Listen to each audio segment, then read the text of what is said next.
Good morning, it's Dr. Alan Yim. In this video, I'm going to give you the third and last method for moving a root position chord to another root position chord in which the bass moves by a fourth or a fifth.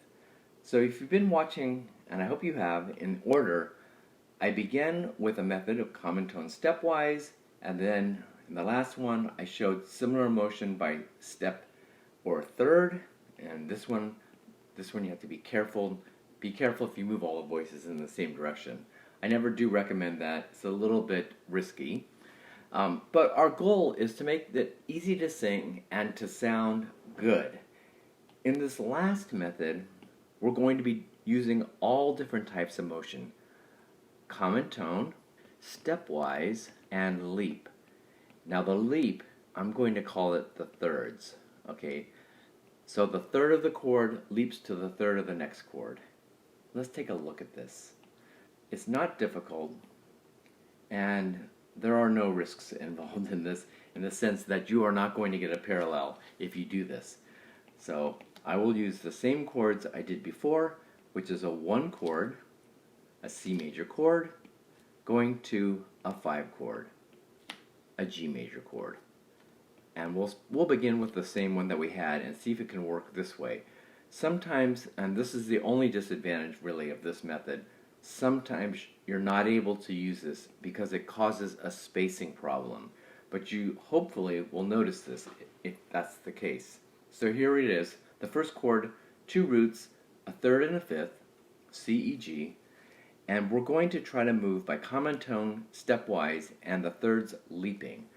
We'll begin with the leap, because this is the most problematic portion of it. So the leap of a third.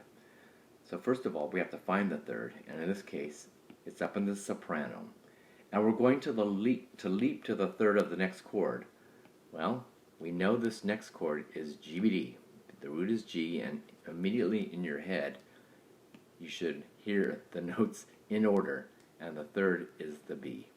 So we need to leap from that E to the B. This might work after all. Obviously we can't go up, because if we do, the soprano is going to go out of range and it's going to probably cause a spacing error. So this is looking good. So this is the third of the first chord to the third of the second. I recommend starting with this because you're going to be able to tell right away if you can do this. The other potential problem is, for example, let's suppose the third was down here in the alto and the soprano was singing the G. Well, you can see right from here that you wouldn't be able to move it because it would have to either go to the B up above or the B down below.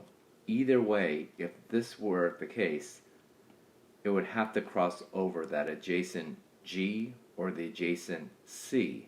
So if the third's in the middle, sandwiched in close with the other voices, it won't be able to leap. It has to be far away. So this method is often used for changing the spacing from open to closed. You saw in the other methods we used that we stayed pretty much with the same voicing, but this is going to probably go from open to closed. Let's see. Alright, the common tone now we know is G. So the alto is not going to move, and this is always good because when it doesn't move, we don't have to worry about that voice. Now we're just left with one voice, the tenor.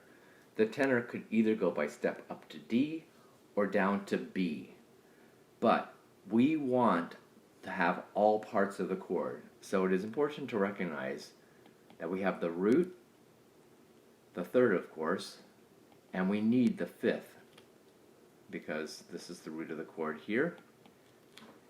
We need to go to the fifth to have the fifth. So it's going to go up to D. If you go the wrong direction, we'll have 2 roots and 2 thirds. So be careful with the step. And that gives us all of the parts in the next chord. And that's it. This is the method. Sometimes it's called the tertian leap. I like to call it the thirds leap. So whatever you call it, tertian leap or thirds leap, this is method 3. And if you can do it without causing a spacing error, then you don't have to check or worry about parallels. And notice it goes from open, which means that there's an octave or more. So I'm going to put this little symbol greater than or equal to an octave between the tenor and the soprano, to closed. On this side, there is less than an octave between the tenor and the soprano. And it sounds like this.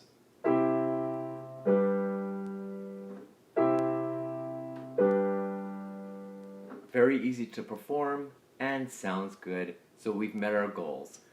I hope you enjoyed this video. Thanks for watching.